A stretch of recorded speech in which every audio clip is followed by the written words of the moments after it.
আসসালামু আলাইকুম, কেমন আছেন সবাই? আশা করছি ভালো আছেন। আমার নাম আরিফ, আমি একজন ফেলো চার্টার্ড অ্যাকাউন্টেন্ট এবং কাজ করছি একটি ইউএস টেক মাল্টিন্যাশনালে ইউরোপিয়ান ফাইন্যান্স ম্যানেজার হিসেবে এবং ফাউন্ডার ফাইন্যান্সিয়াল স্টাডি অ্যাবোর্ড। আজকের ভিডিওটা এক্সট্রিমলি ইম্পর্টেন্ট যারা বাংলাদেশ থেকে আয়ারল্যান্ডে পড়াশোনা করতে আসতে চান। মানে আয়ারল্যান্ডে আপনারা জানেন যে 2 বছর আগে বাংলাদেশের যে ব্যাচেলর ডিগ্রি সেটাকে লেভেল 7 হিসাবে কাউন্ট করা হয়। মানে হচ্ছে বাংলাদেশের যে ব্যাচেলর ডিগ্রি সেটা আয়ারল্যান্ডের ম্যাক্সিমাম যে ব্যাচেলর ডিগ্রি সেটার ইকুইভ্যালেন্ট না, বরং একটা স্টেপ মানে হচ্ছে নিচে ধরা হয়। এবং আপনি যদি সেই ডিগ্রিটাকে আয়ারল্যান্ডের ইকুইভ্যালেন্ট করতে চান সেক্ষেত্রে আপনাকে 1 বছর এক্সট্রা এখানে পড়াশোনা করতে হবে, তারপরে গিয়ে আপনি হচ্ছে মাস্টার্স করতে পারবেন। কিন্তু এখানে কিছু কিছু এক্সেপশন আছে, যেটা হচ্ছে ইঞ্জিনিয়ারিং প্রোগ্রামগুলোর জন্য।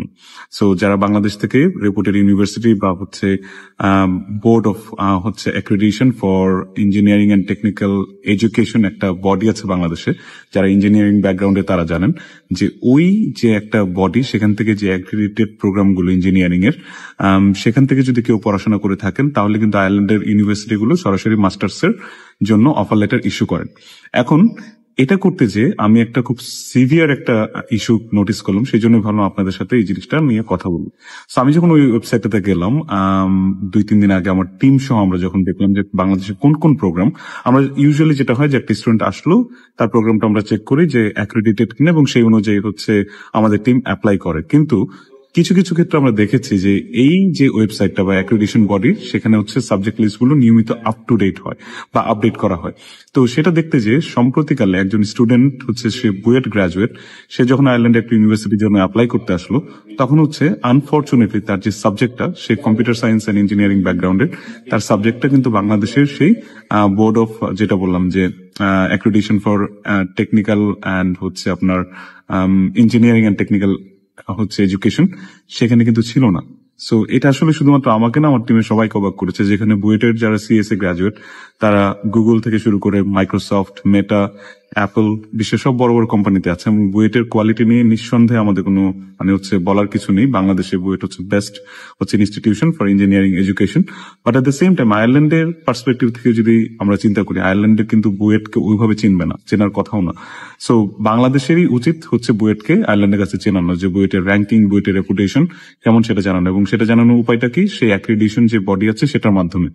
সো আনফরচুনেটলি আমি দেখলাম বুয়েটে শুধুমাত্র সিভিল ইঞ্জিনিয়ারিং ছাড়া আর কোনো সাবজেক্টই সেই যে বডিটা সেটার অ্যাক্রেডিটেশন লিস্টে নেই। এটা কোনোভাবেই হতে পারে না এবং অন্যান্য ইউনিভার্সিটির ক্ষেত্রেও কিন্তু সিমিলার সিচুয়েশন। সেটা কারণটা কি? কারণগুলোর মধ্যে একটা খুবই সিলি কারণ হচ্ছে তারা ফি পে করেনি সেই অ্যাক্রেডিটেশন বডিকে, এই জন্য তাদের যে লিস্টিং সেটা অ্যাক্রেডিটেশন যে বডি সেখান থেকে কেটে ফেলা হয়েছে, যে আমি যদি সঠিক এটা পড়ে থাকি তো। সো চিন্তা করে দেখুন যে যেই ছেলেটা বুয়েট থেকে সিএসসি গ্রাজুয়েট করে হচ্ছে আয়ারল্যান্ড ইউনিভার্সিটিতে অ্যাপ্লাই করলো, সেখানে তাকে অফার লেটার দিল না এটা বলেই যে হচ্ছে তার ইউনিভার্সিটির যে সাবজেক্ট সেটা হচ্ছে ওই যে অ্যাক্রেডিটেশন বডি সেখানে লিস্টেড না। সো এটা একটা ইউনিভার্সিটির জন্য বা একটা স্টুডেন্টের জন্য কতটুকু দুর্ভাগ্যজনক সেটাই আমি চিন্তা করছিলাম এবং ভাবলাম যে আমি এটা নিয়ে কথা বলি। সো এই ভিডিওটা করার উদ্দেশ্যটাই এটা হচ্ছে যে বাংলাদেশ থেকে যারা আমার এই ভিডিওটা দেখছেন বা যারা এটা দেখবেন, তারা অবশ্যই আপনাদের ইনস্টিটিউশনের সাথে কথা বলবেন, যেন হচ্ছে তারা যারা ইঞ্জিনিয়ারিং ব্যাকগ্রাউন্ডের, অফকোর্স, কারণ হচ্ছে অন্যান্য সাবজেক্টের জন্য এখানে লেভেল 7, লেভেল 8 এর ইস্যু থাকলেও ইঞ্জিনিয়ারিং ব্যাকগ্রাউন্ডের স্টুডেন্টরা আপনাদের সাবজেক্ট যদি অ্যাক্রেডিটেড হয় সেই বডি থেকে, তাহলে কিন্তু আপনারা ডিরেক্টলি মাস্টার্সের জন্য এনরোল হবেন। সো আমি চাই না যে কেউ ডিরেক্টলি মাস্টার্সের জন্য এনরোল হওয়ার জন্য যিনি ইলিজিবল সে কেন একটা 1 বছরের এক্সট্রা হায়ার ডিপ্লোমা হচ্ছে লেভেল 8 এর 1 বছর করবেন। So it doesn't make any sense. So এটা আপনাদের দায়িত্ব, আপনাদের ইউনিভার্সিটিকে বলা, এবং এটা ইউনিভার্সিটিরও মোরাল দায়িত্ব যে তার স্টুডেন্টদের কথা চিন্তা করে হলেও তারা যেন হচ্ছে এই ইস্যুটাকে তারা সলভ করেন বাংলাদেশে অ্যাজ সুন অ্যাজ পসিবল। কারণ আপনারা জানেন যে হচ্ছে জানুয়ারি ফেব্রুয়ারি ইনটেক চলছে। সো এই ইস্যুটা আমার টিম ফেস করলো 2-1 স্টুডেন্টের সাথে, এবং সামনে সেপ্টেম্বরের জন্য কিন্তু হচ্ছে অ্যাডমিশন ওপেন হয়ে যাবে। তখন দেখা যাবে ম্যাক্সিমাম যে সিটগুলো সেগুলো অন্যান্য দেশে, স্পেসিফিক্যালি ভারতের যে স্টুডেন্ট তারা কিন্তু হচ্ছে নিয়ে নিবে।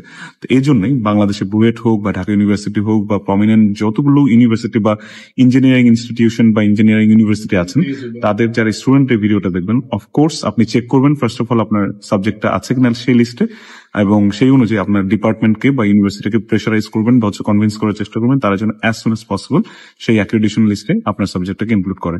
এটা আয়ারল্যান্ডের জন্য স্পেসিফিক ভাবে প্রযোজ্য, কারণ আমি জানি ইউকে তো অনেক সময় অফার লেটার দেয়, বাট যদি একটা অ্যাক্রিডিটেশন বডি থাকে, সেটা রিগার্ডলেস ইউকে হোক বা আয়ারল্যান্ড হোক, এটা সবার উচিত যেন সেই অ্যাক্রিডিশনে আপনাদের নামটা থাকে, পরবর্তীতে জবের জন্য হোক বা পরবর্তীতে আরো হায়ার স্টাডিজ এর জন্য, সেটা হচ্ছে আপনাদের সবার জন্যই হেল্পফুল হবে। সো আশা করছি এই ভিডিওতে যে মেসেজটা দেওয়ার উদ্দেশ্য ছিল সেটা সবাই পেয়েছেন। এন্ড আই অ্যাপোলোজাইজ যে আমি সানগ্লাস পরে ভিডিওটা করছি, কারণ আমার চোখে একটু সমস্যা। আশা করছি ক্ষমা সুন্দর দৃষ্টিতে দেখবেন এবং আপনারা সবাই ভালো থাকবেন, এই বিষয়টাকে সিরিয়াসলি নেবেন এবং চেষ্টা করবেন মিটিগেট করার জন্য। ধন্যবাদ। সালামু আলাইকুম।